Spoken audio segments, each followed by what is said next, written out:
નમસ્કાર દોસ્તો, હું આપનો મિત્ર દિનેશ કણેત આપ સર્વનું હાર્દિક સ્વાગત કરું છું આપના પોતાના સૈયરા પ્લેટફોર્મ કણેત ગાઈડન્સ પર. દોસ્તો, આસિસ્ટન્ટ મેનેજર અને એ આસિસ્ટન્ટ મેનેજરની પરીક્ષામાં આપ જે લોકો ક્વોલિફાઈ થયા છે એ ટોટલ 298 ઉમેદવારો માટે થઈ અને એક સ્પેશિયલ બેન્ચ જે છે આપણે લોન્ચ કરેલી છે. આ સ્પેશિયલ બેન્ચ કણેત ગાઈડન્સના જે છે પ્લેટફોર્મ પર લોન્ચ કરેલી છે, જેના લેક્ચર નંબર 1 ડેમો સ્વરૂપે જે છે મેં તમને ટેકનિકલ જે આપણું પેપર છે એ આપેલું હતું. લેક્ચર નંબર 2 જે છે એટલે કે ડેમો લેક્ચર 2 મેં તમને ગુજરાતી લેંગ્વેજ માટેનું આપેલું હતું. લેક્ચર નંબર 3 પણ તમને ગુજરાતી માટે આપેલું છે અને આજે ચોથો ડેમો લેક્ચર અને છેલ્લો ડેમો લેક્ચર છે જે સંબંધિત વિષય માટેનું પેપર છે એની વાત કરીએ છીએ. અહીં મેં તમને મેન્શન કરેલું જ છે ચોથો લેક્ચર. અને જે સિલેબસ આપ્યો છે એ સિલેબસને અનુરૂપ તમામ મુદ્દાઓને આપણે સાંકળી લઈશું. જનરલી આપ એ પણ જાણો છો દોસ્તો કે જ્યારે પ્રિલિમ પરીક્ષા આસિસ્ટન્ટ મેનેજરની આયોજિત થઈ હતી તેમાં 200 માંથી જે છે એ 75 માર્કના કાયદાઓ આપણા બેઠા જે છે એ લેક્ચરમાંથી પૂછાયેલા હતા અને એ લેક્ચરના મેં તમને વિથ પ્રૂફ આપણા જે છે એ યુટ્યુબમાં પણ મેં તમને કીધેલું છે. ઓકે, તો ચર્ચા સ્પેશિયલી એ કરવાની છે કે ભાઈ આપણે ત્યાં જે છે એ મુખ્ય પરીક્ષાનું સંબંધિત વિષયનું પેપર, એના ટોપિક કેવા હશે અને ટોપિકના જે છે મોડેલ આન્સર કેવા હશે. પહેલો ટોપિક અંતર્ગત જે છે મેં તમને દોસ્તો અહીંયા જે છે એક ક્વેશ્ચન આપેલો છે, જાહેર સેવા અંગે નાગરિકનો અધિકાર 2013. આપણે ત્યાં પહેલો જ કાયદો છે આરસીપીએસ.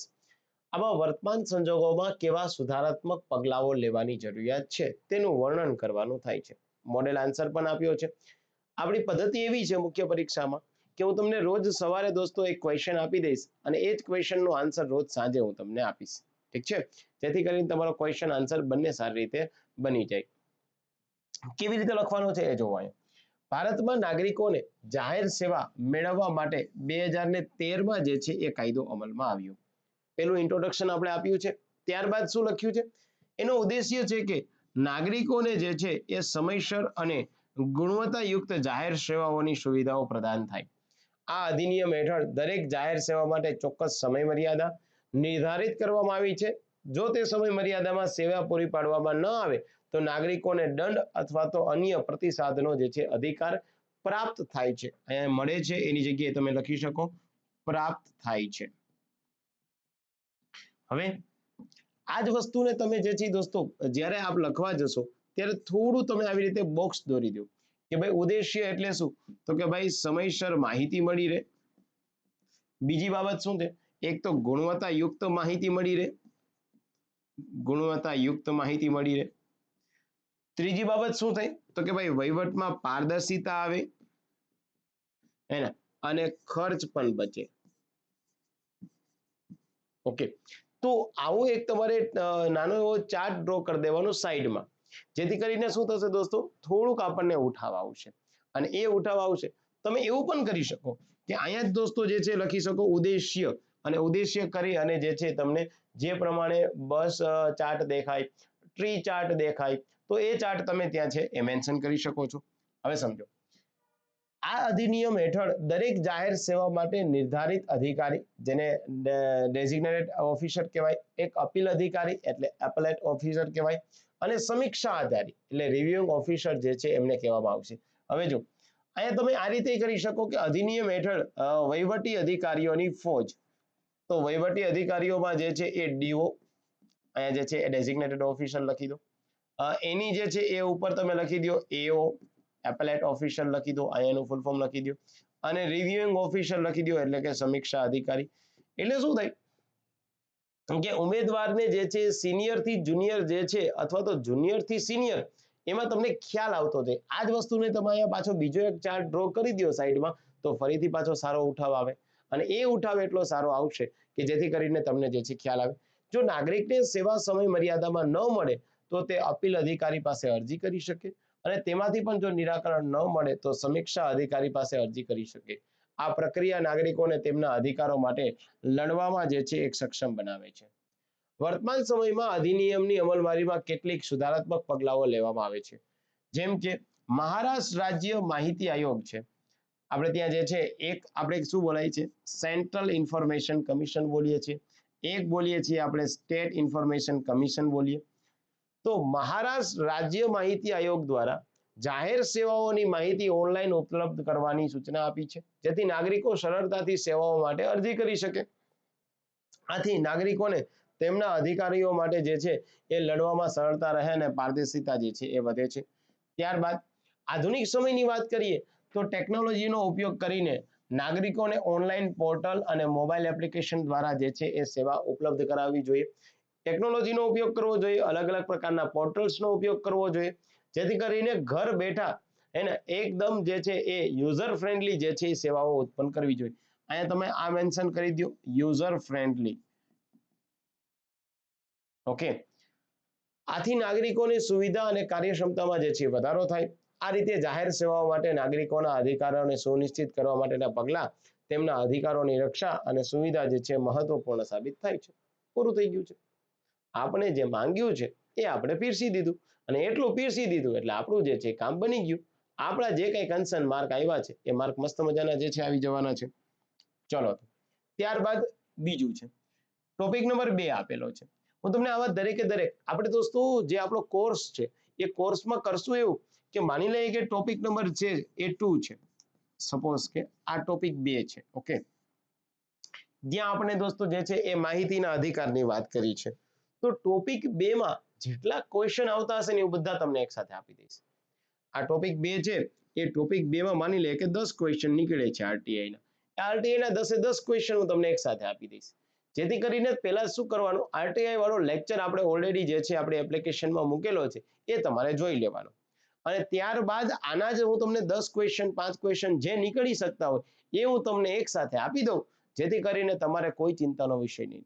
એટલે માની લઈએ કે આપણા 19 ટોપિક છે, 19 ટોપિકમાંથી જે છે દોસ્તો 10-10 તમને ક્વેશ્ચન હું આપું તો પણ તમારી પાસે 190 ક્વેશ્ચન બની જાય, એ પણ મેન્સના ક્વેશ્ચન બની જાય, એ પણ એક જ પેપરના, હે ને.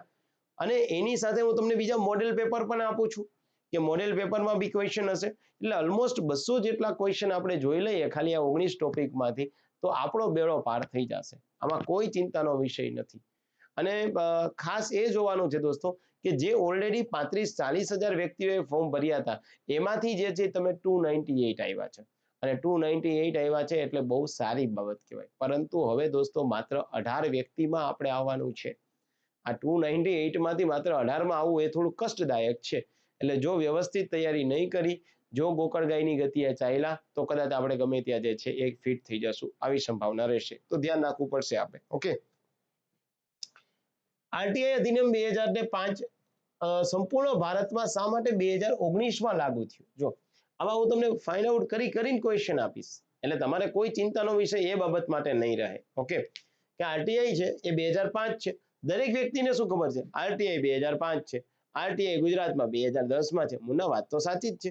આ તમે પ્રિલિમ્સમાં ક્વેશ્ચન જોયો હતો કે સમગ્ર ભારતમાં આરટીઆઈ કયા વર્ષે લાગુ થયો, તો આપણે ત્યાં તમે લખ્યું હતું 31 તારીખ 10મો મહિનો 2019, 31 ઓક્ટોબર 2019 સરદાર પટેલ સાહેબની જે છે જન્મ જયંતિ છે.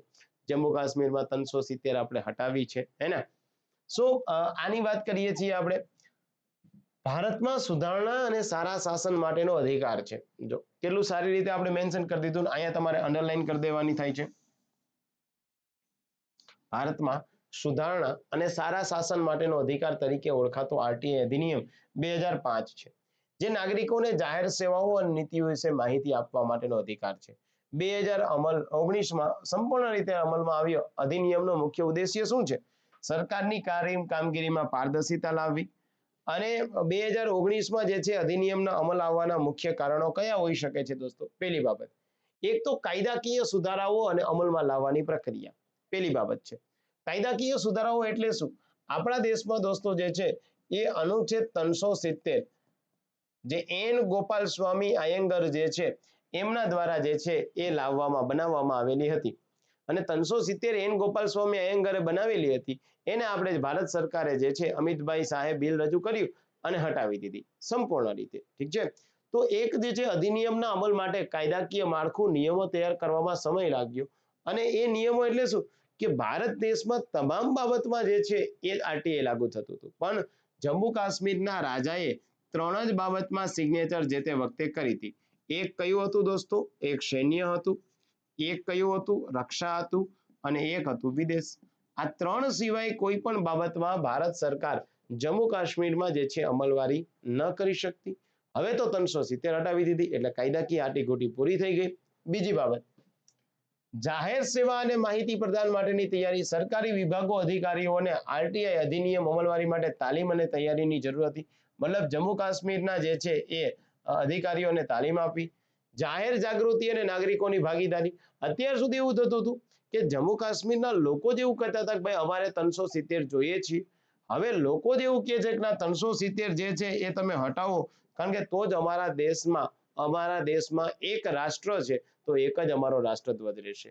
અમારા દેશમાં ભારતમાં એક અમારું બંધારણ છે તો અમારા દેશમાં એક બંધારણ દેશ અને રાજ્યનું આવું તો ના રહી શકે. એટલે લોકોની ભાગીદારી સુનિશ્ચિત થઈ અને લોકોની ભાગીદારી સુનિશ્ચિત કરવાના લીધે નાગરિકોને આરટીઆઈ અધિનિયમ વિશે જાગૃત કરવા, તેમની ભાગીદારી વધારવા માટે 2019માં વિવિધ અભિયાનો કાર્યક્રમ ચલાવવામાં આવ્યા. આ રીતે આરટીઆઈ અધિનિયમ 2005 ને 2019માં સંપૂર્ણ રીતે અમલમાં લાવવામાં આવ્યો, જે ભારતના શાસન નાગરિકોની માહિતી મેળવવાની ક્ષમતા જે છે એના માટે મહત્વપૂર્ણ પગલું જે છે એ સાબિત થાય છે.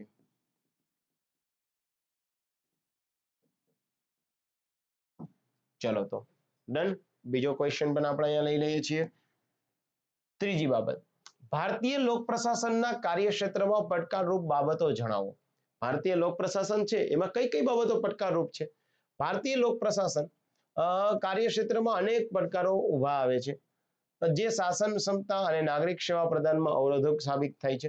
જેમાં નીચે મુજબના ઘણા પડકાર છે. પેલું, ભ્રષ્ટાચાર અને જવાબદારીનો અભાવ. આપણે ત્યાં દોસ્તો જે છે એક લોક પ્રશાસનનો પડકાર પેલો શું છે? ભ્રષ્ટાચાર થાય છે. લોકો પોતાની જવાબદારી નથી લેતા, હે ને? ઘણા અધિકારીને પૂછવામાં આવે કે સાહેબ આ બનાવ કેવી રીતે બન્યો, તો કે એ મને ખ્યાલ ન હોય, એ બીજા અધિકારીને જઈને પૂછો, એ મારી અંડરમાં આવતું કામ નથી. તો વ્યક્તિ જે છે એને પાસિંગ ધ ટ્રી રમાડવામાં આવે કે એક નહીં બીજો, એક નહીં ત્રીજો, એક નહીં બીજો, તો કેવી રીતે વ્યક્તિ જે છે આગળ વધી શકશે? આ તો ખોખો જેવી વાત થઈ, હે ને? તો આ વસ્તુ થવી જોઈએ, ન થવી જોઈએ. ભારતમાં ભ્રષ્ટાચાર જાહેર સેવાઓમાં એક ગંભીર સમસ્યા છે.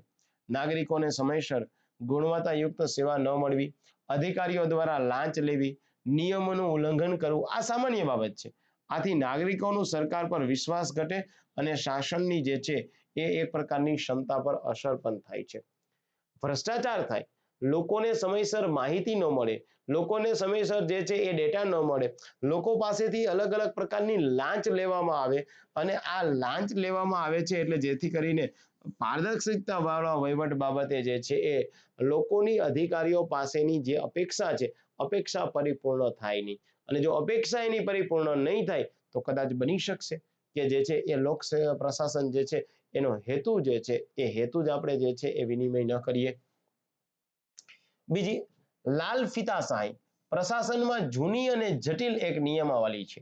મંજૂરીની પ્રક્રિયાઓ, એક જે છે એ બિનજરૂરી દસ્તાવેજની પ્રક્રિયાઓ, નાગરિકોને સમયસર સેવા મેળવવામાં અવરોધ થાય છે. આથી નાગરિકોનો સમય બગડે, સેવાઓમાં વિલંબ થાય છે. આપણા દેશમાં દોસ્તો મંજૂરીની પ્રક્રિયાઓ કે મતલબ કોઈ પણ નવો ધંધો શરૂ કરવા સમયે એટલી બધી બાબતો ત્યાં જોવામાં આવે કે નવા ધંધા સમયે એટલા બધા ડોક્યુમેન્ટ જે છે એ કોઈ પણ વ્યક્તિ પાસે માંગવામાં આવે કે પેલો ઉમેદવાર જે છે એ મતલબ જે કોઈ નવો ધંધો ફેક્ટરી ચાલુ કરવા વાળો વ્યક્તિ છે એ એટલો બધો કંટાળી જાય છે કે ભાઈ એને એમ થાય કે ભાઈ હવે મારે નથી કંઈ સ્ટાર્ટ કરવું, જવા દઈએ ભાઈ, આ બધું થશે. કારણ કે એક પ્રક્રિયા, આપણે દોસ્તો પેલા ટેક્સ પે કરતા હતા, ટેક્સ પે કરવા સમયે દોસ્તો 20 પ્રકારના ફોર્મ ભરવા પડતા હતા. વ્યક્તિ થાકી જતો હતો કે યાર મારે 20 પ્રકારના ફોર્મ કેવી રીતે પોસિબલ બનશે, હે ને? હવે આપણે ત્યાં જે છે એક સિસ્ટમ ડેવલપ કરી છે કે ભાઈ હવે ટેક્સ માટે તમારે 20 નહીં માત્ર 2 જ ફોર્મ ભરવાના થશે. સંસાધનનો અભાવ. સરકારી વિભાગો છે, સંસ્થાઓમાં માનવ સંસાધનનો અભાવ છે, તાલીમનો અભાવ છે. આધુનિક ટેકનોલોજીના અભાવના લીધે સેવાઓની ગુણવત્તા અને કાર્યક્ષમતા ઉપર પણ અસર થાય છે. એક તો રાજકીય દખલગીરી. આજ તમે કોઈ પણ પ્રકારનો દોસ્તો લખવા જાઓ ને, મેન્સ માટેનો ક્વેશ્ચન, લોક પ્રશાસન લખો, વહીવટી બાબત લખો, બંધારણીય બાબતમાં કાયદાઓનો યોગ્ય અમલ કેમ નથી થતો એ લખો, ત્યારે બીજો કોઈ ટોપિક તમને યાદ આવે કે ના આવે, એક ટોપિક મેન્શન કરી દેવો, રાજકીય દખલ અંદાજી. આ તમારો ટોપિક સાચો જ પડશે, કારણ કે લોકશાહી છે. લોકશાહીમાં જે છે બધાય ચૂંટાયેલા જે છે એ નેતાઓ ભણેલા હોય એવા જરૂરી નથી. દરેક દેશ હિત માટે જે છે એ કામ કરતા હોય એવું જરૂરી નથી. એના ઘણા જે છે એ પોતાના હિત માટે કામ કરતા હોય, દેશ હિત એના માટે સેકન્ડરી પોર્શન હોય. તો એક જ્યારે જે છે એ પોલિટિકલ ઇન્ટરફિયરન્સ વાળો ટોપિક તમારે મૂકી દેવો. 4 ટોપિકમાંથી એક ટોપિક જો આ હશે તો એટલીસ્ટ કંઈ નહીં તો 1 માર્ક તો મળી જ જશે તમને. બીજા 2-4 માર્ક તમારે મેળવવા હશે તો ડેફિનેટલી તમે સારું લખશો તો મળશે. આ વસ્તુ આપણા દેશમાં લખી દેવી. રાજકીય દખલ અને નીતિમાં અમલના વિલંબના કારણે જાહેર સેવાઓમાં અસમાનતા આવે અથવા તો અસંતોષની જે છે એ લાગણી પેદા થાય છે. અહીંયા તમે અસંતોષની લાગણી પેદા થાય છે આવું લખી શકો. નીતિઓનો અમલ સમયસર યોગ્ય રીતે ન થવાથી નાગરિકોને જ જે છે એ નુકસાન થાય છે. નાગરિકોની જાગૃતિ અને ભાગીદારીનો અભાવ. નાગરિકોને તેમના અધિકારો અને જવાબદારી વિશે પૂરતી જાગૃતિ ન હોવાના કારણે તેઓ જાહેર સેવાઓમાં ભાગીદારી કરતા નથી. આથી સેવાઓની ગુણવત્તા અને કાર્યક્ષમતા પર નકારાત્મક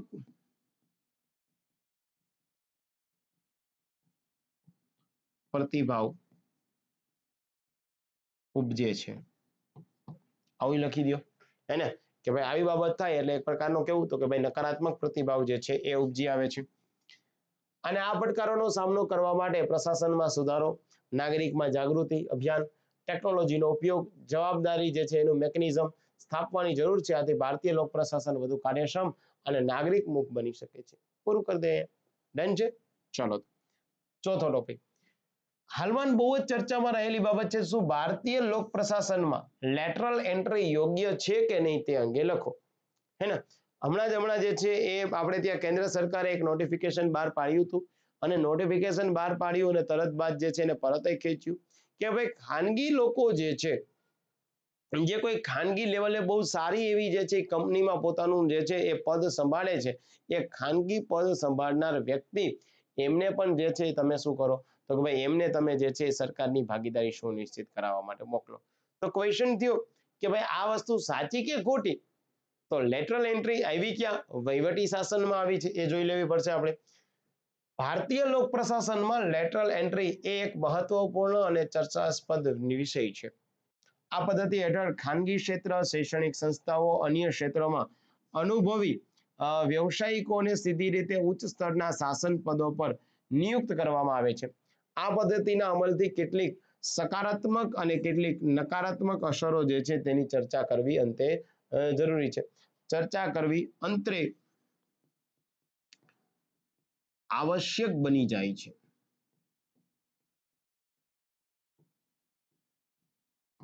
આવું પણ આપણે જે છે એ મુદ્દો લખી શકીએ હે ને. જ્યાં જે વસ્તુ સારા શબ્દ હશે ત્યાં હું આપને કહેતો જઈશ દોસ્તો. ઠીક છે. જોઈએ આમાં લેટરલ એન્ટ્રીના લાભ. પહેલા તો લાભ જોઈ લેવાના થાય છે. વિશિષ્ટતા અને નિષ્ણાંતિ. ઓકે, આના દ્વારા ટેકનોલોજી, કોઈ ફાઇનાન્સ, કોઈ ઇન્ફ્રાસ્ટ્રક્ચર, કોઈ ડિજિટલ શાસન જેવા ક્ષેત્રોમાં જેમની પાસે વિશિષ્ટ કલા છે, વિશિષ્ટ જ્ઞાન ધરાવતા હશે તેવા લોકો જે છે એ સામેલ થશે. એટલે કે આપણી પોલિસી મેકિંગ જે છે એની ગુણવત્તા વધશે. હેના પોલિસી મેકિંગ જે છે એની ગુણવત્તા વધારવાની શક્યતાઓ રહેલી છે. ઓકે, નવીનતા અને કાર્યક્ષમતા. ખાનગી ક્ષેત્રના કર્મચારીઓને કાર્યશૈલી પરિણામ પર ધ્યાન કેન્દ્રિત કરવું, નવીનતમ ટેકનોલોજીનો સુધારો લાવી શકાય છે, કર્મચારીના અભાવને દૂર કરી શકાય. આઈએએસ અધિકારીઓની 22% અભાવના કારણે લેટર એન્ટ્રી દ્વારા આ જગ્યાઓ જે છે એ ભરવામાં મદદ મળે છે. આવો તમારી પાસે ડેટા છે તો જ પ્લીઝ તમે મેન્શન કરજો. જો આવો ડેટા તમારી પાસે નથી તો મારી તમને નમ્ર વિનંતી છે કે આવો કોઈ પ્રકારના ડેટાને છંછેડ કરવો નહીં. ઓકે, મારી પાસે ડેટા હતો તો મેં તમને લખી દીધો, અન્યથા તમારે લખવો નહીં. તમારી પાસે ડેટા છે ડેફિનેટલી આપ તમે ત્યાં લખી શકો. હવે જો આપણે ત્યાં દોસ્તો એટલું પણ વધારે નથી લખવાનું. આસિસ્ટન્ટ મેનેજરનો જે સિલેબસ છે એમાં પાછા શબ્દની જે છે મર્યાદા આપી છે, એટલે મેં તમને વધારે લાભ નથી કીધા. 3 લાભ કીધા જેમાં તમામ પ્રકારની વસ્તુ માંગી હતી એ મેં તમને આપી દીધી છે. હવે અહીંયા જ જોઈએ આપણે કે ભાઈ આના જે છે એ અવગણના શું થઈ શકે, આના પડકાર શું છે, આનું નુકસાન શું છે. ભ્રષ્ટાચાર અને જવાબદારીનો અભાવ. આ ભરતી પ્રક્રિયા પારદર્શી નથી હોતી, જેના કારણે ભ્રષ્ટાચાર અને જવાબદારીના અભાવની શક્યતા વધી શકે છે. કારણ કે પેલો આઈએએસ છે એ આઈએએસ તો કન્ટિન્યુ જે છે એમના રિટાયરમેન્ટ સુધી રહેવાના છે.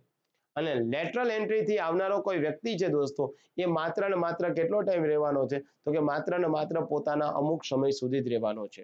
તો કાલ સવારે પરિસ્થિતિ એ બનીને ઊભી રહે છે કે ભાઈ આવા વ્યક્તિ જે છે એ કદાચ એમની જવાબદારીઓ ભૂલી જાય અને પોતે જે છે લાલચમાં આવીને ભ્રષ્ટાચાર કદાચ કરે તો. અનુભવનો અભાવ, લેટર એન્ટ્રી કરનારાઓને જમીન પરના કામનો અનુભવ ન હોય. એ જે છે બેઝિક લેવલે કામ નથી કરતો, એ ફિલ્ડમાં કામ નથી કરતો, એ ચૂંટણી પંચ બાબતે, એ ચૂંટણી બાબતે, એ સંસદીય બાબતે એમનું નોલેજ જે છે એ ઝીરો છે દોસ્તો. એટલે ક્વેશ્ચન અહીંયા આવીને ઉભો રહે.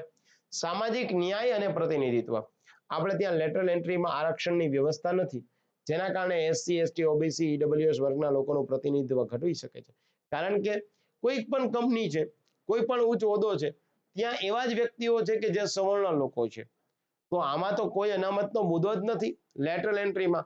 તો બની શકે કે ભાઈ જે છે, જે વર્ગ આગળ વધ્યો એ કન્ટિન્યુ આગળ વધતો જાય, જે વર્ગ જે છે એ પટ્ટાવાળો છે એ પટ્ટાવાળો જ રહે. કલેક્ટરનો છોકરો કલેક્ટર જ થતો જાય અને પટ્ટાવાળાનો છોકરો જે છે એ ગરીબ જ થતો જાય. આવી ભીતિઓ જે છે આપણને રહેલી છે.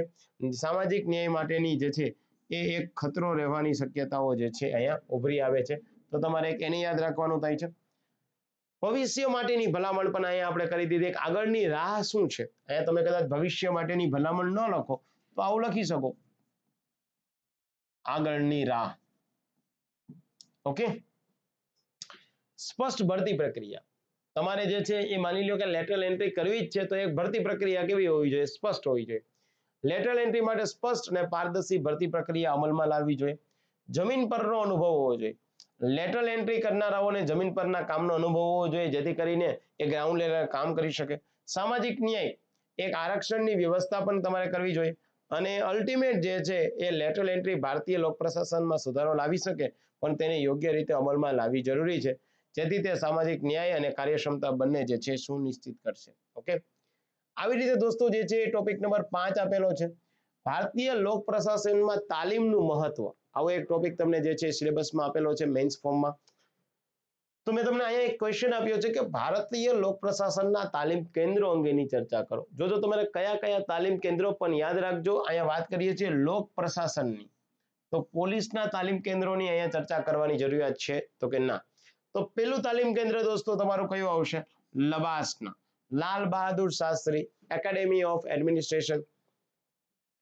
એક ભારતીય પ્રશાસક સેવા છે ના અધિકારીઓ માટે મુખ્ય જે છે તાલીમ કેન્દ્ર છે. અહીં નાગરિક સેવા, જાહેર વ્યવસ્થા, નીતિ અમલના વિવિધ પાસાઓ પર વ્યાપક તાલીમ જે છે એ આપવામાં આવે છે. હવે મેં તમને પ્રિલિમમાં જે છે એ શીખવાડ્યું હતું, અને જે તમને એક આખો લોક પ્રશાસનનો લેક્ચર આપ્યો, એમાંથી થોડું તમારે અહીં એડ કરવું હોય તો તમે કરી શકો. મતલબ તમારી રીતે તમને એવું થાય કે થોડું એડ કરવું, તો તમે અહીંયા તમારી રીતે એડ કરી દેજો. બીજી એક સંસ્થા છે, બહુ મહત્વની છે, લોક પ્રશાસનમાં લખવી જ પડશે દોસ્તો, IIPA. એને આપણે ત્યાં એક વ્યક્તિ હતા પોલ એપલબાઈ.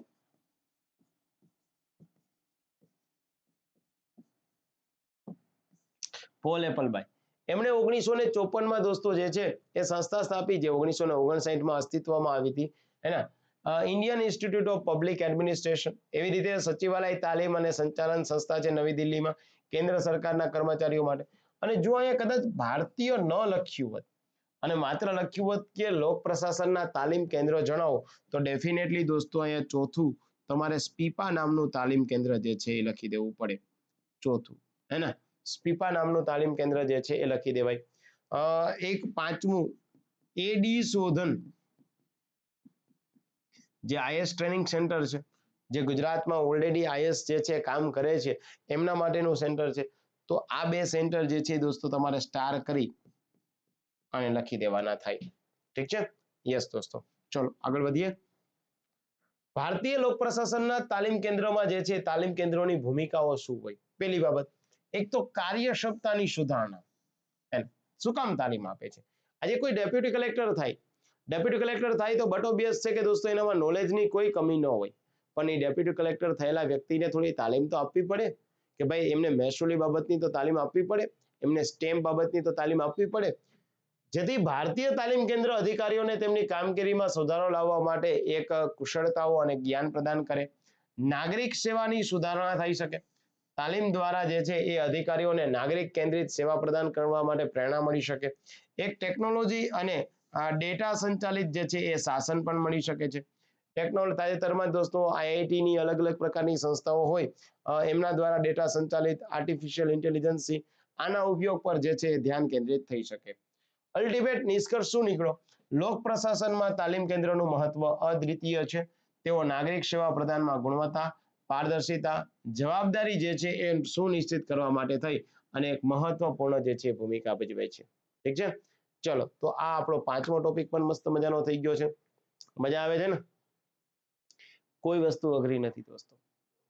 અને જેવી રીતે પ્રિલિમમાં જે છે મસ્ત મજાની રીતે મેં તમને ક્વેશ્ચન આપ્યા એવી રીતે મેન્સમાં આપીશ, તો તમારે એ ચિંતા કરવી જરૂરી નથી. હા, બધું ફ્રીમાં નહીં આપું, એક વસ્તુ, અને હું સ્પેશિયલી ટેકનિકલનો અલગ કોર્સ પણ નહીં આપું. એટલે જો તમારે ટેકનિકલ અલગ કોર્સ લેવો હોય તો, કારણ કે મારી ઈચ્છા છે કે તમને 200 માર્કમાંથી સારું વેઇટેજ મળી જાય. પછી તમે કહેશો કે નહીં સર મને તો ગુજરાતી ઇંગ્લિશ ફાવે છે નહીં દોસ્ત, એ નથી કરવું આપણે. એને પ્રિપેરેશન કરવી તો પૂરેપૂરી રીતે કરીએ છીએ, ન કરવી તો કરાય જ નહીં. ઠીક છે, તો આના માટેના કોર્સની વાત આપણે 3 લેક્ચરમાં તો કરી છે. આજના લેક્ચરમાં પણ થોડી ઘણી જે છે ચર્ચા કરી લેશું જ્યારે પણ એની કોઈ PDF આવશે, સ્લાઇડ આવશે તો.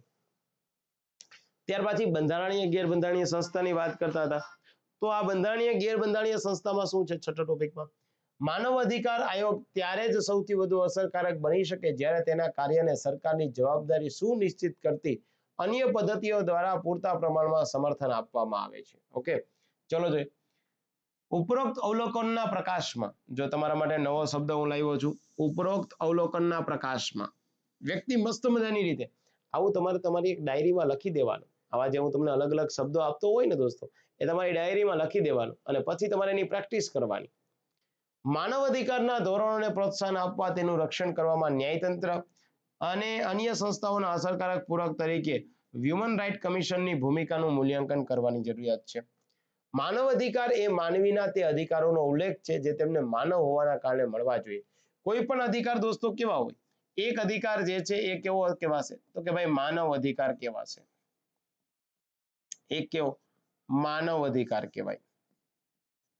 વ્યક્તિને પોતાના જન્મની સાથે જ મળી જાય. એક અધિકાર કેવો છે? મૂળભૂત અધિકાર.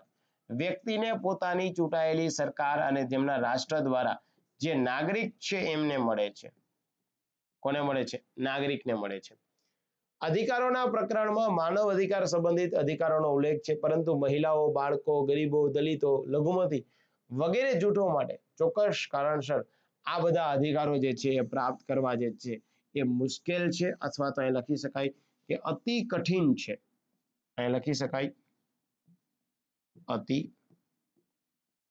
કઠિન છે. ઓકે, અધિકારોના અમલીકરણને સુનિશ્ચિત કરવા, તેનું ઉલ્લંઘન કરનારાઓને નિયંત્રિત કરવા માટે એક આયોગની રચના 1993માં થઈ છે, જેનું નેતૃત્વ સુપ્રીમ કોર્ટના નિવૃત્ત જે છે મુખ્ય ન્યાયાધીશ દ્વારા કરવામાં આવે. આપણે એ પણ લખી દીધું કે ભાઈ આ જે છે એ આપણે ત્યાં માનવ અધિકાર આયોગ તમે બનાવો તો માનવ અધિકાર આયોગ જે છે એનું નેતૃત્વ કોણ કરશે? તો કે ભાઈ નિવૃત્ત થયેલા સુપ્રીમ કોર્ટના મુખ્ય જે છે નિવૃત્ત ન્યાયાધીશ એટલે કે ચીફ જસ્ટિસ ઓફ ઇન્ડિયા કરશે. એના કાર્યો કેવા છે? તો કે ભાઈ માનવ અધિકારના ઉલ્લંઘનના કેસોની તપાસ કરે, એ બાબતે સંશોધન કરશે, જાગૃતતા ફેલાવશે. માનવ અધિકાર બાબતે જે છે એ સિવિલ કોર્ટની બધી જ સત્તાઓ છે. હવે અહીંયા તમને પ્રશ્ન શું થાય કે સિવિલ કોર્ટની સત્તા એટલે શું? આ સંસ્થા જે છે કેવી કહેવાય? તો કે અર્ધ ન્યાયિક સંસ્થા કહેવાય દોસ્તો. એવી સંસ્થા અર્ધ ન્યાયિક સંસ્થા. મતલબ કે એમની પાસે કોઈ પણને જે છે એ ત્યાં પુરાવા રજૂ કરવા માટે કહી શકાય, એમની પાસે કોઈ પણને સાક્ષી જે છે એ બોલાવી શકાય, એવી સિવિલ કોર્ટની સત્તા છે. પોલીસ પાસેથી બધી કાર્યવાહીનો રેકોર્ડ માંગી શકે, જેલ અને ફેક્ટરીઓમાં નિરીક્ષણ પણ કરી શકે, માનવ અધિકારો સંબંધિત પેન્ડિંગ કેસમાં સુપ્રીમ કોર્ટને જે છે એ મદદ પણ કરશે. આ બધા કાર્યો કોના છે? માનવ અધિકાર આયોગ. પરંતુ આયોગની આ સત્તાઓ ત્યાં સુધી જે છે એ નકામી છે, અથવા તો ત્યાં સુધી શૂન્ય છે. આવું લખો, ત્યાં સુધી શૂન્ય છે, જ્યાં સુધી મીડિયા, પોલીસ, ન્યાયતંત્ર અને સામાન્ય જનતા તરફથી જરૂરી સહયોગ ન મળે. કારણ કે જે છે એ આયોગ બધું કામ કરતું હોય, પણ જો મીડિયા દ્વારા જ સપોર્ટ ના મળે તો, લોકોમાં જાગૃતતા જ ન હોય તો, પોલીસ કઈ કાર્યવાહી કરે જ નહીં તો, જેથી માનવ અધિકાર પંચનો દરજ્જો અર્ધન્યાયિક સંસ્થા જેવો હોવાથી તે તપાસ માટે અન્ય તપાસ એજન્સીઓ પર નિર્ભર હોવાથી માનવ અધિકારીઓના રક્ષણ માટે તપાસ એજન્સીઓનો સહયોગ જરૂરી છે, પરંતુ આયોગ જે છે સફળતા સાથે રચાયું હતું તે મેળવી શક્યું નથી. એક નિષ્કર્ષ લખી દો, જેથી કરીને જે છે એ કોઈ વ્યક્તિ આ બાબતમાં નેગેટિવ વિચારતો હોય તો આપણી પાસે જે લખેલી વસ્તુ છે એ એકદમ સાચી પડી જાય. ડન? ઓકે. નીચે માટેના પરિબળો જવાબદાર છે. આજે દોસ્તો જે છે પડકાર છે, પણ શું પરિબળ છે? એક તો તેની બંધારણની જે છે એ સંસ્થા વૈધાનિક સંસ્થા છે, એટલે એની ભલામણો કેવી હોય? સલાહકારી હોય, એડવાઇઝરી હોય. આવું કરવું જોઈએ, કરો તો ઠીક, ના કરો તો કોઈ ચિંતા નહીં. બીજું, ઉલ્લંઘનના કિસ્સામાં કોઈને ન તો સજા કરી શકે, ના તો પીડિતોને વળતર આપી શકે. આજે કોઈ પણ પ્રકારના કિસ્સામાં કોઈ ઉલ્લંઘન થયું છે તો એ કોઈને સજા નહીં કરી શકે, ભાઈ તને 5 વર્ષની સજા. એ માત્ર બોલાવી શકે, એ માત્ર ભલામણ કરી શકે છે. અને લશ્કરી દળો છે, એટલે કે આપણા આર્મી છે, એના માનવ અધિકારના ઉલ્લંઘનની તપાસ કરવાનો પણ એની પાસે અધિકાર નથી. એને કારણ કે જ્યાં છે એ મૂળભૂત અધિકારનો ભંગ થતો હોય, માનવ અધિકારનો ભંગ થતો હોય, ત્યાં તો તમે કોઈ રીટે દાખલ ન કરી શકો. પ્લસ પોલીસ કે અન્ય એજન્સીઓ દ્વારા તેમને સમર્થન પણ મળતું નથી. વધારામાં પૂરું દોસ્તો, મીડિયા તરફથી મદદ, અદાલતો દ્વારા ત્વરિત કાર્યવાહી, માનવ અધિકારો વિશે જનતામાં યોગ્ય જાગૃતિ હ્યુમન રાઇટ કમિશનને મજબૂત બનાવશે અને સરકારને માનવ અધિકારો માટે એક જવાબદાર જે છે એ પરિબળ સાબિત કરશે. એક આસિસ્ટન્ટ મેનેજરના મુખ્ય કોર્સની વાત કરી દઉં દોસ્તો. આ કોર્સ જે નવા કેન્ડિડેટ છે એમના માટે 9,999 જે છે એ પ્રાપ્ત થશે, અને જે જૂના મિત્રો છે એમના માટે 6,999, જેમણે ઓલરેડી પ્રિલિમનો કોર્સ લીધેલો છે. આજે આ છેલ્લો લેક્ચર છે. હવે પછી જે છે એ ડેમો લેક્ચર હું આપને આપીશ નહીં. હવે બધી વસ્તુ પેઇડ કોર્સમાં જે છે આપણને મળી જશે. ઓકે, એમાં તમને દરેકે દરેક મેં તમને કીધું એવી રીતે એક એક ટોપિક છે દોસ્તો. માની લઈએ કે જે છે આપણા 19 ટોપિક છે ટેકનિકલના, તો ઓછામાં ઓછા હું તમને 10-10 ક્વેશ્ચન તો આના આપીશ જ, એટલે 190 ક્વેશ્ચન હું તમને લખાવીશ. અને હું નથી માનતો કે 190 ક્વેશ્ચન લખ્યા બાદ એમાં પણ બંધારણીય ગેરબંધારણીય સંસ્થામાંથી તો બહુ વિપુલ માત્રામાં ક્વેશ્ચન નીકળી શકે. આજે કદાચ એવું બનશે કે બંધારણીય ગેરબંધારણીય સંસ્થા છે દોસ્તો, એમાંથી જ હું તમને 25-30 ક્વેશ્ચન આપી દઉં, તો કદાચ આ આંકડો આપણો વધીએ જાય. રોજ અથવા તો સમયની અનુકૂળતા પ્રમાણે હું તમને એક શેડ્યુલ જ બનાવી દઈશ કે ભાઈ આ ટાઈમે આ ક્વેશ્ચન તમને આપી દઈશ, તમારે તમારી જાતે લખવાનો છે, અને એ જ પાછો ટાઈમ આપી દઈશ કે એનો હું તમને આઈડિયલ આન્સર આપી દઈશ કે ભાઈ આ આન્સર હોવો જોઈએ. હવે તમે તમારી રીતે કમ્પેર કરી લ્યો, અને તમે મને મોકલશો તો હું તમને તમારી જે છે એ સીટ ચેક કરી દઈશ કે હા દોસ્ત, આ વસ્તુ આપણે સાચી લખી કે આ વસ્તુ આપણે ખોટી લખી. એમાં લેંગ્વેજ બી આવી જશે અને એમાં ટેકનિકલ વસ્તુ આવી જશે. ઠીક છે, ચલો તો આપ જોઈ શકો છો કે ભાઈ જે વસ્તુ આપણે કરાવીએ છીએ પૂછાય છે, એનું રીઝન એકમાત્ર કારણ કે હું પોતે પહેલા સ્ટડી કરી લઉં છું અને કેવા કેવા મુદ્દાઓને તારવી લઉં છું, પછી તમને નિષ્કર્ષ જે છે એ નીચવી દઉં છું. ઓકે, વિશેષ કોઈ પણ પ્રકારની માહિતી જોતી હોય તો અમારો નંબર છે દોસ્તો 7226926024. આસિસ્ટન્ટ મેનેજરના મેન્સ માટેનું સ્પેશિયલ એક ગ્રુપ પણ છે, તો આપ એમાં પણ જોડાઈ શકો છો. ઠીક છે, યસ. અને આ કોર્સ તમારે લેવો હોય તો પ્લે સ્ટોરમાં જઈ કણેત ગાઈડન્સ એપ્લિકેશન ડાઉનલોડ કરવાની છે. ત્યારબાદ મોબાઈલ નંબરથી લોગિન કરી અને જીપીએસસીનું એક મેન્યુ છે, તેમાં જીપીએસસી અસિસ્ટન્ટ મેનેજર મેન્સ એ માટેના કોર્સમાં જઈ અને તમારે પરચેસ કરી લેવાનો છે. ઓકે, ચલો દોસ્તો. ત્યારબાદ 7મો ટોપિક છે ભાવનાત્મક બુદ્ધિમત્તા, ઇમોશનલ ઇન્ટેલિજન્સ અંગેનું નુકસાન. લાસ્ટ ટાઈમ મેં તમને એ કીધું હતું દોસ્તો કે ભાવનાત્મક બુદ્ધિમત્તાના ફાયદા. આજે હું તમને કહું છું કે ભાવનાત્મક બુદ્ધિમત્તાનું નુકસાન શું છે એ જોઈ લઈએ. ભાવનાત્મક બુદ્ધિમત્તા એ વ્યક્તિની પોતાની અને અન્ય લોકોની લાગણીઓ સમજવાની, નિયંત્રિત કરવાની અને ઉપયોગ કરવાની ક્ષમતા છે. જ્યારે ઇમોશનલ ઇન્ટેલિજન્સ વ્યક્તિગત અને વ્યવસાયિક જીવનમાં મહત્વપૂર્ણ માનવામાં આવે. ત્યારે કેટલીક નકારાત્મક પાસાઓ પણ છે, જેમ કે એક તો લાગણીશીલ થાક. ઉચ્ચ ઈઆઈ ધરાવતા લોકો અન્ય લોકોની લાગણીઓને ખૂબ જ સંવેદનશીલ અનુભવે છે. તેમની લાગણીશીલ થાક તરફ દોરી જઈ શકે. આથી તેઓ માનસિક શારીરિક રીતે થાકેલા, અથવા તો તમે એવું લખી શકો કે માનસિક કે શારીરિક રીતે અસ્વસ્થ અનુભવે છે, જે તેમના સ્વાસ્થ્ય અને કાર્યક્ષમતાને જે છે એ નકારાત્મક બાબત તરફ દોરી જાય છે.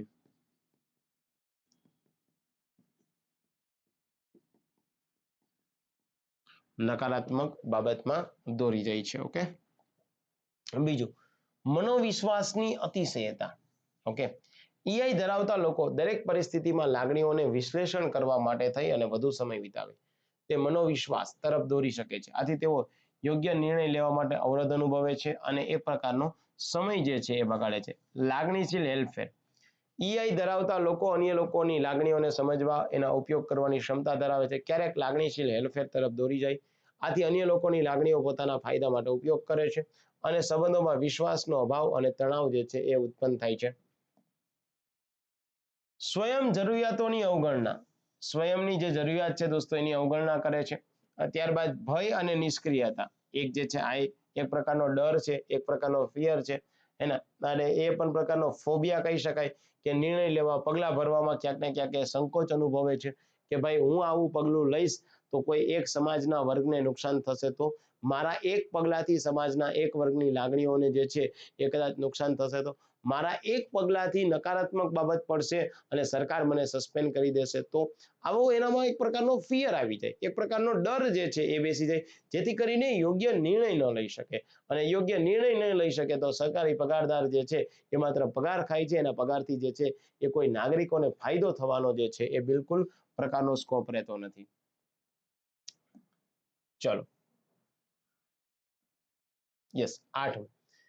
રાષ્ટ્રીય લોકપાલ ગમે તેટલું મજબૂત હોય તે જાહેર બાબતોમાં અનૈતિકની સમસ્યાનો ઉકેલ લાવશે નહીં. ઓકે, આપણે ત્યાં લોકપાલ લોકાયુક્ત 2011માં અન્ના હજારે આંદોલન કર્યું અને 2013માં જે છે એમનો એક્ટ લાવવામાં આવ્યો, જેનાથી કેન્દ્રીય સ્તરે લોકપાલ અને રાજ્ય સ્તરે લોકાયુક્તની નિમણૂકનો માર્ગ જે છે એ મોકળો બન્યો થયો છે. ઓકે, રાષ્ટ્રીય લોકપાલની નિમણૂક પછી ભ્રષ્ટ અધિકારીઓ સામેની તપાસમાં સરકાર વરિષ્ઠ અધિકારીઓની ભૂમિકા સમાપ્ત થઈ જશે, જેના કારણે તપાસ પ્રભાવિત થવાની શક્યતા જે છે એ ઓછી રહેશે.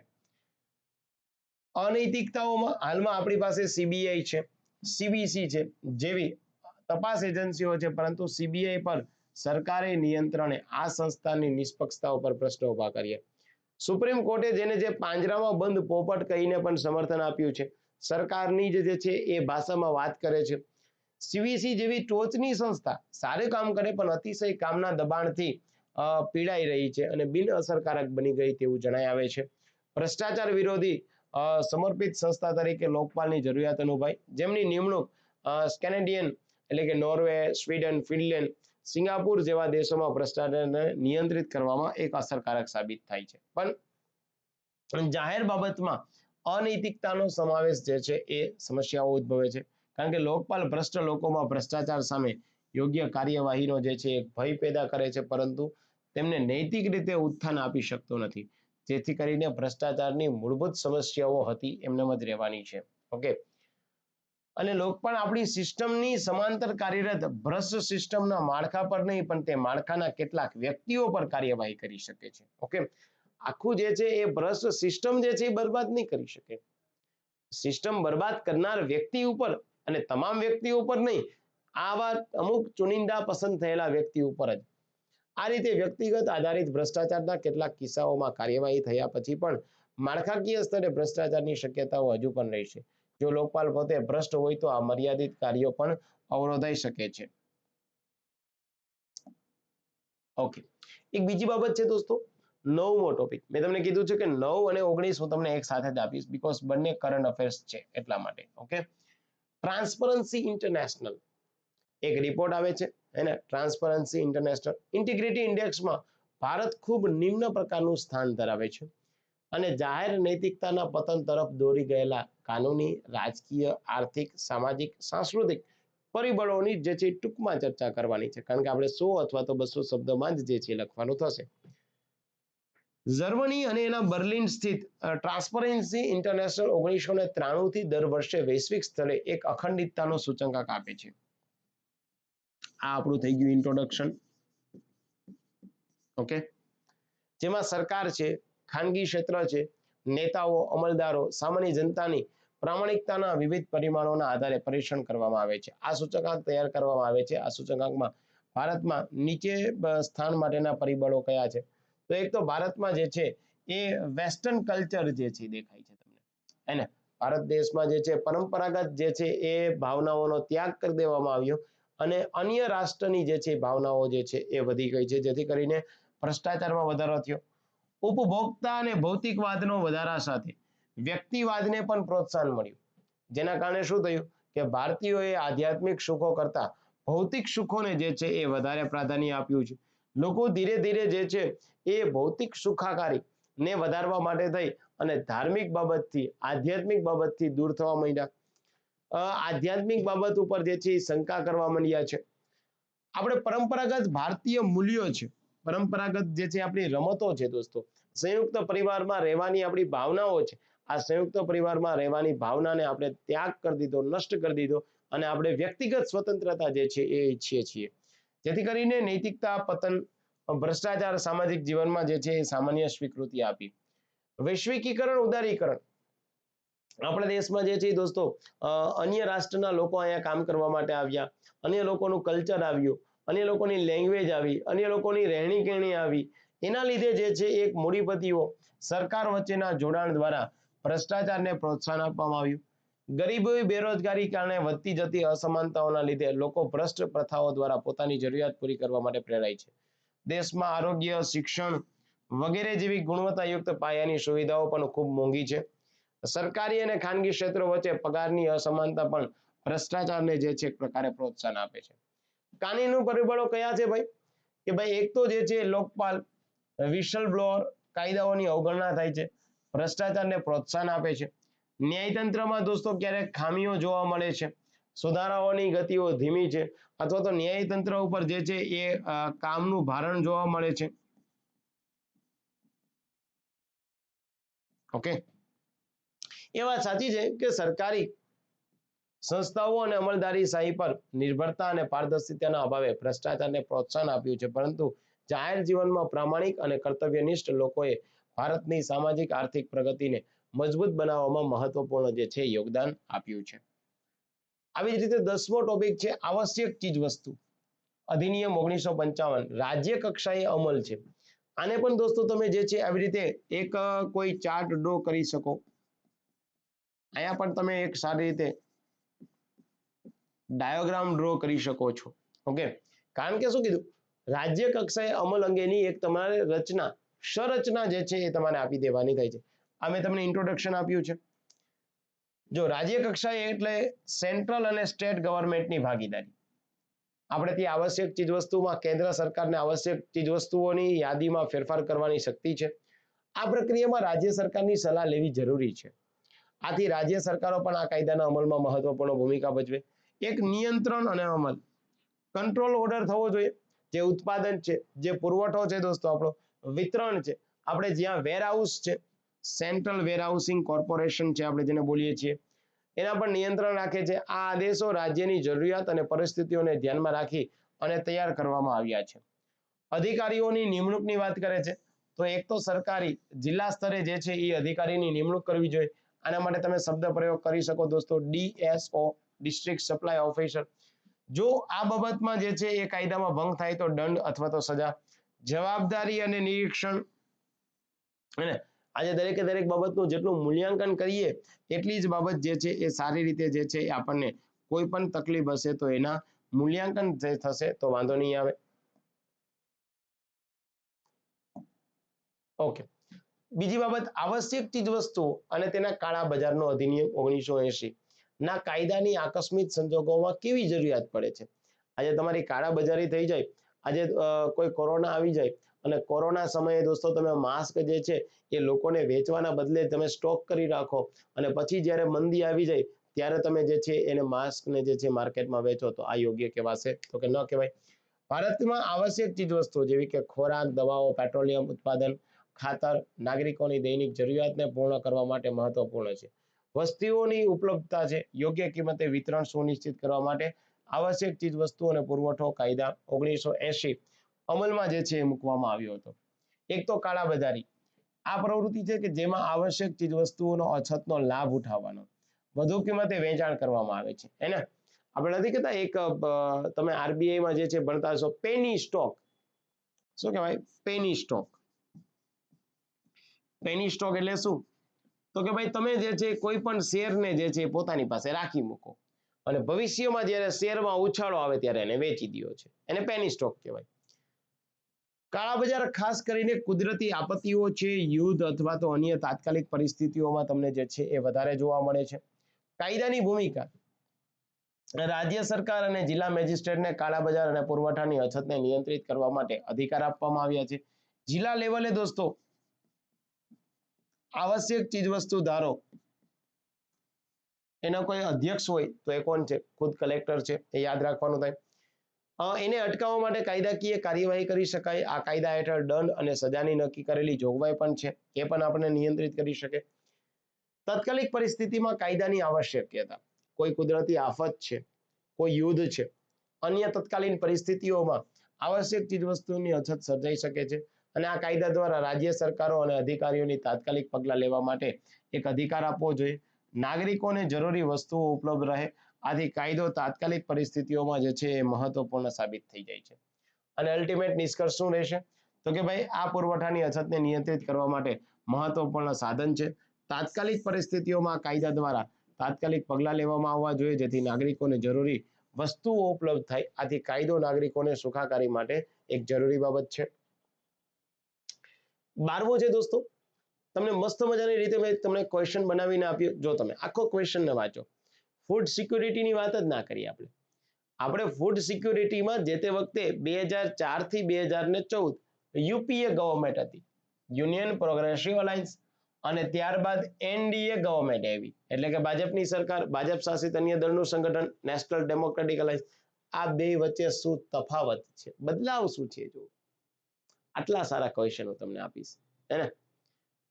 સો આપણે ત્યાં રાષ્ટ્રીય અન્ન સલામતી કાયદો અને એમના વચ્ચેના ફેરફાર. રાષ્ટ્રીય અન્ન સલામતી કાયદો 2013 ભારત સરકાર દ્વારા નાગરિકોને સસ્તા ભાવે અનાજ ઉપલબ્ધ કરાવવા માટે મહત્વપૂર્ણ કાયદો છે, જે ગ્રામ્ય 75% અને 50% શહેરી વસ્તીને જે છે એ આવરી લેવાનો છે. જેમાં આપણી પીડીએસ સિસ્ટમ, મધ્યાહન ભોજન યોજના, આઈસીડીએસ, સ્તનપાન કરાવતી માતાઓને લાભ જે છે એને યોજનાનો સમાવેશ થાય છે.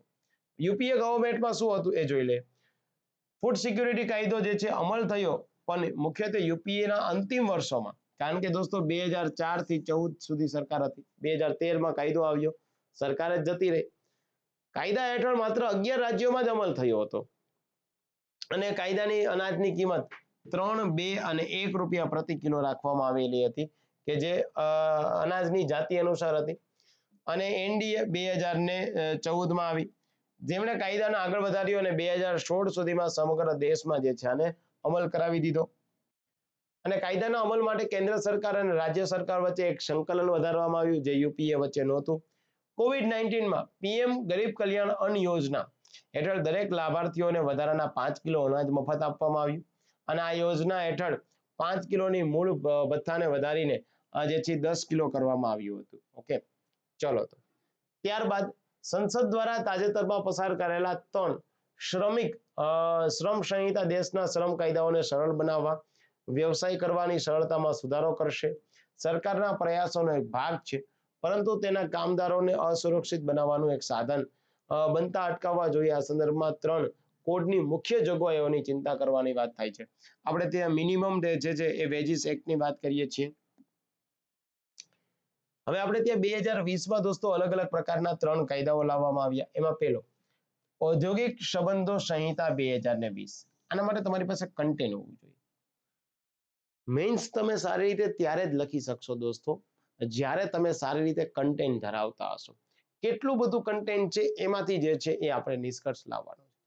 જિંદગીમાં જેટલા દિવસો હશે ને એમાંથી મેજોરિટી દિવસો એમ હશે કે આપણને કંઈ પ્રાપ્ત થયું જ નથી, પણ એની જગ્યાએ તમે ઉલટું વિચારો, 30 દિવસમાં આપણને બધું જ પ્રાપ્ત થયું છે, ભલે 70 દિવસમાં કંઈ પ્રાપ્ત થયું જ ના હોય. જ્યાં પોઝિટિવનેસ આવશે ને ત્યાં કોઈ ચિંતા નહીં આવે. પછી પ્રિલિમ્સ છે, મેન્સ છે, ઇન્ટરવ્યુ છે, કોઈ ચિંતાનો વિષય નથી. બસ આપણે બીજાની બાબતને નીચી કરી અને આગળ નથી લઈ જવાનું, આપણા બેસ્ટ પરફોર્મ કરવાનું છે. અને હજી તમારી પાસે દોસ્તો જે છે એ સારામાં સારા 2 કે 3 મહિના તો મેન્સ પરીક્ષાને છે જ, તો 2 મહિનામાં તો તમે સારામાં સારી રીતે લખી શકશો ભાઈ, કોઈ ચિંતા નથી. શું કરવું પડશે? પ્રેક્ટિસ કરવી પડશે, ડર દૂર કરવો પડશે. હા, અને બીજો ઈગો નહીં રાખવો પડે. હું ઈગો નથી રાખતો, તમારે ક્યાંથી રાખવાનો? મને જ બધું આવડે છે એવું નહીં થાય. મને જ બધું આવડે એવું ના થાય, હે ને? મહત્વપૂર્ણ જોગવાઈઓમાં કંપનીઓ માટે કામદારોને રાખવા, એની છટણી કરવાનો સરળ જે છે એ નિયમ બનાવવાનો સમાવેશ થાય. બિલ અંતર્ગત હડતાળ પર જવા માંગતા હોય તો ઓછામાં ઓછા 60 દિવસ અગાઉ સૂચના આપવી પડે. આવી બધી બાબતો 20 કે વધુ કામદારોને રોજગારી આપતી વખતે ઔદ્યોગિક સંસ્થાઓમાં કામદારોની ફરિયાદની ઉદ્ભવતા વિવાદોના ઉકેલ માટે એક અથવા વધુ ફરિયાદ નિવારણ સમિતિ જે છે બનાવવી પડે. આવી રીતે દોસ્તો એક સામાજિક સુરક્ષા કોડ છે 2020 એ પણ ત્યાં આવ્યો છે. અને એના સાથે સાથે આપણે ત્યાં જે છે 14મો ટોપિક, કર્મચારીને સમયસર ગ્રેજ્યુએટીની ચૂકવણી ન થાય તો આપણી પાસે એક સંસ્થા છે cat, CAT, central administration tribunal 323A અને સ્ટેટ એડમિનિસ્ટ્રેશન ટ્રિબ્યુનલ 323B. મતલબ કે આપણે ત્યાં દોસ્તો અલગ અલગ પ્રકારની જે છે એ સરકારી કર્મચારીઓના કોઈ હ્યુમન રિસોર્સને લગતા પ્રશ્ન છે. તો હ્યુમન રિસોર્સને લગતા પ્રશ્નો તમે ક્યાં લઈ જઈ શકો? 323A 323B અંતર્ગત જે છે કેટ અને સેટમાં લઈ જઈ શકો. આ કેન્દ્રની વાત કરીએ, આ રાજ્યની વાત કરીએ છીએ. કર્મચારીને સમયસર ગ્રેજ્યુએટી નથી મળતી તો પછી જે છે ક્યાં જઈ શકે? તો કે કેટની ભાગીદારીને સુનિશ્ચિત કરો. હવે આપણે એ જોવાનું છે કેટ અને ઉચ્ચ ન્યાયાલયો અનેક કેસોમાં ગ્રેજ્યુએટને વિલંબિતની ચૂકવણી પર ન્યાય આપ્યો છે. શું ન્યાય આપ્યો છે? ચંદીગઢ બેન્ચે યુટી પ્રશાસનને નિવૃત્ત કર્મચારીને ગ્રેજ્યુએટી અને પેન્શનના લાભોની વિલંબિત ચૂકવણી પર 12% વાર્ષિક વ્યાજ ચૂકવવાનો આદેશ આપ્યો. કોર્ટે જણાવ્યું કે વિલંબ માટે યોગ્ય કારણ પ્રદાન ન કરવામાં આવે તો કર્મચારીને તેમના અધિકારો માટે ન્યાય મળવો જોઈએ. કારણ કે ગ્રેજ્યુએટી, કોઈ પેન્શન એ તો કર્મચારીએ પોતે આપેલી સેવાનું જ છે. એ જો તમે ના આપો તો કદાચ બની શકે કે તમે કર્મચારીઓ સાથે અન્યાય કરો છો. તો કોની પાસે છે? કોર્ટ પાસે તો જઈ નહીં શકે. તો એ જઈ શકે ક્યાં? કેટ યા તો સેટ. ઝારખંડ હાઈકોર્ટે પણ ગ્રેજ્યુએટીની વિલંબિત ચૂકવણી પર 10% વાર્ષિક વ્યાજ ચૂકવવાનો આદેશ આપ્યો, જે કેન્દ્ર સરકારના સૂચના અનુસારે છે. આ નિર્ણય કર્મચારીઓને તેમના અધિકારીઓ માટે લડવા માટે પ્રોત્સાહિત કરે છે. નિષ્કર્ષ શું છે? કેટ અને ઉચ્ચ ન્યાયાલયોએ ગ્રેજ્યુએટીની વિલંબિત ચૂકવણીના મુદ્દે સ્પષ્ટ અને નક્કર નિર્ણય આપ્યા છે, જે કર્મચારીઓના અધિકારીઓનું રક્ષણ કરે છે, ન્યાય મળે છે અને ન્યાય સુનિશ્ચિત કરે છે. ઓકે, ત્યારબાદ બહુ જ ચર્ચામાં રહેલો મુદ્દો, આવા ક્વેશ્ચન ડેફિનેટલી પૂછાઈ શકે છે. લીગલ મેટ્રોલોજી રૂલ્સ 2011 જાહેરાત સંદર્ભે ફિલ્મ કલાકારોની શું જે છે એ સામાજિક યોગદાન રહે છે? આજે નથી દોસ્તો બોલો જુબા કેસરી, તો આ ન થવું જોઈએ. કારણ કે એ લોકો આઈડિયલ છે ઘણા લોકો માટે અને એમને જોઈ જઈને લોકો જે છે ટોબેકો પ્રોડક્ટ જે છે એ ખાતા શીખે તો કદાચ એ જવાબદારી કોની છે? એ અધિકારીની છે. અધિકારીની છે કે કલાકારની છે? તો કે કલાકારની છે. લીગલ મેટ્રોલોજી રૂલ્સ 2011 હેઠળ જાહેરાતો અને ફિલ્મ કલાકારોની સામયિક જવાબદારી મહત્વની છે. આ નિયમોનો મુખ્ય ઉદ્દેશ્ય ગ્રાહકોને યોગ્ય માહિતી પ્રદાન કરી તેમના હિતોની રક્ષા કરવાનો છે. ફિલ્મ કલાકારો આ ભાગીદારીમાં નિયમોનું પાલન કરતા હોવા જોઈએ, જેથી ખોટી માહિતી અને અહીંયા લખી શકાય ભ્રમજનક જાહેરાતો ગ્રાહકોને નુકસાન અટકાવી શકાય. ફિલ્મ કલાકારોની સામાજિક જવાબદારીઓમાં તેઓ તેમના પ્રભાવનો ઉપયોગ સકારાત્મક રીતે કરવો જોઈએ, જેમ કે પાન મસાલા, અન્ય હાનિકારક ઉત્પાદનોની જાહેરાતમાં ફિલ્મ કલાકારોની ભાગીદારી સમાજમાં ખોટા સંદેશાઓ પહોંચાડી શકે છે. આ પ્રકારની જાહેરાતો નાબૂદ થવા માટે ફિલ્મ કલાકારોને જવાબદારીપૂર્વક પસંદગીઓ કરવી જોઈએ, તેમના પ્રભાવનો ઉપયોગ સકારાત્મક રીતે કરવો જોઈએ. ફિલ્મ કલાકારોએ તેમના પ્રભાવનો ઉપયોગ સકારાત્મક રીતે કરવો જોઈએ અને જાહેરાતમાં ભાગીદારી વખતે લીગલ મેટ્રોલોજી રૂલ્સ 2011 નું જે છે એ પાલન કરવું જોઈએ. ત્યારબાદ શું સાચા અર્થમાં લક્ષિત જાહેર વિતરણ વ્યવસ્થા ગરીબ વ્યક્તિઓ સુધી પહોંચી છે? ટાર્ગેટેડ પબ્લિક ડિસ્ટ્રીબ્યુશન સિસ્ટમ, જેનું લક્ષ્ય હતું જ્યાં સુધી આપણે જે છે ગરીબોને અનાજ પહોંચાડવાનું હતું ત્યાં સુધી અનાજ પહોંચ્યું છે કે નથી પહોંચ્યું? ની સ્થાપના શું કામ થઈ? તો કે પછાત પરિવારોને સસ્તા દરે અનાજ પ્રદાન કરવા માટે થઈ. પણ સમયની સાથે આ વ્યવસ્થામાં અનેક પડકારો ઊભા થયા, જેમ કે જે ગરીબ વ્યક્તિઓ સુધી અનાજ પહોંચવામાં અવરોધરૂપ છે અને આ માટે થઈ અને મુખ્ય પડકાર એક તો લીકેજ અને વિમુક્તિ. અનાજના વિતરણમાં મોટા પ્રમાણમાં દોસ્તો લીકેજ જોવા મળે છે. લીકેજ એટલે શું? 28% અનાજ લીકેજના કારણે ગરીબોને પહોંચતા નથી. અને દર વર્ષે લગભગ દોસ્તો 69,000 કરોડનું નુકસાન થાય છે. બીજું, અસમાનતા અને ભૂલભર્યા લાભાર્થીઓ. જે સાચો લાભાર્થી છે એ જ પસંદ નથી કરતા આપણે, એને જેને એકચ્યુઅલમાં જે છે એ વસ્તુ જોઈએ છે, એમની ગરીબાઈ છે, એમને મળતી નથી, અને જે એકચ્યુઅલમાં લઈ શકે છે વસ્તુ, ખરીદ કરી શકે છે, એને આ વસ્તુ મળે છે. તો લાભાર્થીઓની પસંદગીઓમાં ભૂલ ભરેલું છે. ગેરમાર્ગે અને ભ્રષ્ટાચાર દોરનારી વાત છે. મતલબ કે અનાજના ભાવ વધવા, અનાજની કમી બતાવવી, અનાજના વિતરણમાં જે છે ગેરમાર્ગ કરવો, એના વહીવટમાં પારદર્શકતા ન જળવાવી, મૌલિક માળખાની અછત જોવા મળે છે. અનાજના સંગ્રહ અને પરિવહન માટે જરૂરી માળખાનો એક તમને જે છે એ અછત જોવા મળે છે. સુધારણાના પ્રયાસમાં શું કરી શકાય દોસ્તો? એક તો આપણે ત્યાં જે છે એ ગેરમાર્ગે દોરતી ડુપ્લિકેટ કાર્ડ જે છે એમને દૂર કરવા જોઈએ, એને જેથી કરીને સાચા અર્થમાં લાભ મળે. બીજું, તમામ લાભ ડીબીટી દ્વારા મળવો જોઈએ. ડીબીટી એટલે હવે આપણે શું કહીએ છીએ? પહલ, પ્રત્યક્ષ હસ્તાંતરિત લાભ, એને શું બોલવામાં આવે છે? પહલ. ભારત વિશ્વનું ચોથું અર્થતંત્ર બન્યું છે, તે બાબતમાં આપણે ત્યાં દોસ્તો આ કોણીએ પુષ્ટિ કરી છે એ પણ ખાસ જોવાનું છે. જો દુનિયાની ચોથી જે છે એ મોટી અર્થવ્યવસ્થા બની, આ સીધી નીતિ આયોગના સીઈઓ સુબ્રમણ્યમ દ્વારા પુષ્ટિ કરવામાં આવી છે. આર્થિક વૃદ્ધિ, ભારતની આર્થિક વૃદ્ધિનો મુખ્ય આધાર એક તો ઘરેલું માર્ગ છે, એની નીતિમાં સુધારા છે, વૈશ્વિક વ્યાપાર છે. 24-25માં જીડીપી નો અંદાજ 4.3 ટ્રિલિયન છે, જે ચોથા સ્થાને લાવે છે. આ વૃદ્ધિનો મુખ્ય સ્ત્રોત શું છે? એક તો સ્થાનિક માંગ છે. આપણે હમણાં જ જોયું હશે કે દરેક વસ્તુમાં જે છે આપણી માંગ વધારે છે. અન્ય લોકો, અન્ય રાષ્ટ્રના સીઈઓ ભારતમાં આવે છે દોસ્તો, તો એ ભારત દેશ સાથેના સંબંધના લીધે નથી આવતું. ભારત દેશમાં એમની પ્રોડક્ટની ડિમાન્ડ વધારે હોય એટલા માટે. એક આપણો ત્યાં વૈશ્વિક વેપાર થાય છે, અને આપણી જે પોલિસી છે, ભારત દેશમાં કામ કરવાની પોલિસી છે, એને સમયાંતરે જે છે આપણે સુધારી દીધી છે. IMF અનુસાર ભારત 2027 સુધીમાં જર્મનીને પછાડીને ત્રીજી સૌથી મોટી જે છે એ અર્થવ્યવસ્થા બની શકે છે. પણ પડકારે છે. એક, આવકના વિતરણમાં અસમાનતા હોય, બેરોજગારી હોય, માળખાકીય વિકાસ છે. આ બધા આપણા શું છે? તો કે પડકાર છે. ઓકે, અને લાસ્ટમાં એક લઈ લઈએ છે ટોપિક 18, પ્રગતિ પોર્ટલ અંગે ચર્ચા કરો. આ તો મેં તમને લાસ્ટ ટાઈમે ચર્ચા કરી દીધી હતી, પણ સ્પેશિયલી અહીંયા આપણે પ્રગતિ પોર્ટલની જ વાત કરીએ છીએ. Proactive governance and timely implementation. વિકાસના અલગ અલગ પ્રકારના સરકારના પ્રોજેક્ટ છે, એના પર જે છે ધ્યાન રાખવા, જાહેર ફરિયાદોના ઝડપી નિવારણ માટે જે છે એ પ્રગતિ પોર્ટલ છે. ત્રિસ્તરીય માળખું છે. ત્રિસ્તરીય માળખું એટલે શું? તો કે PMO કેન્દ્ર સરકારના સચિવો અને રાજ્યના મુખ્ય સચિવો વચ્ચેનું સંકલન સુનિશ્ચિત કરે છે. એમની માસિક સમીક્ષા થાય છે. દર મહિનાના ચોથા જે છે એ બુધવારે એમની સમીક્ષા થાય છે વિડીયો કોન્ફરન્સના માધ્યમથી. એક તો ડિજિટલ ડેટા મેનેજમેન્ટ છે દોસ્તો, હે ને? આપણે ત્યાં ministry of statistical and programme implementation, આ યાદ રાખજો. આવા જેટલા સરકારી ડેટા તમારી પાસે હશે દોસ્તો, એટલું જ સારી રીતે તમે મેન્સમાં તમારું ઇનપુટ આપી શકશો. ભૂસ્થિતિકરણ ટેકનોલોજી છે.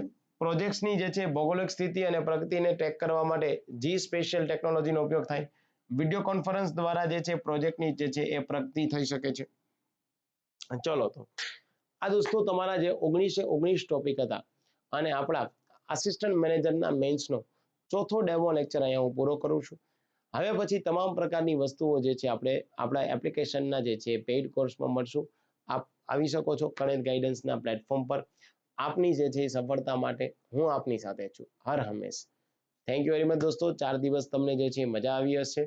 આસિસ્ટન્ટ મેનેજરની જે ખાસ કરીને મેન્સ છે, એમાં આશા રાખું છું કે તમને કામની વસ્તુઓ જે છે મળી હશે. ઓકે, જો આપને યોગ્ય જણાવવું હોય તો લાઈક, શેર, સબસ્ક્રાઇબ યોગ્ય જણાવવું હોય તો કરતા રહેજો. અન્યથા દોસ્તો જે છે આપના બ્લેસિંગ મારા માટે ઘણા બધા કામ કરશે. થેન્ક યુ વેરી મચ દોસ્તો, and wish you all the very best.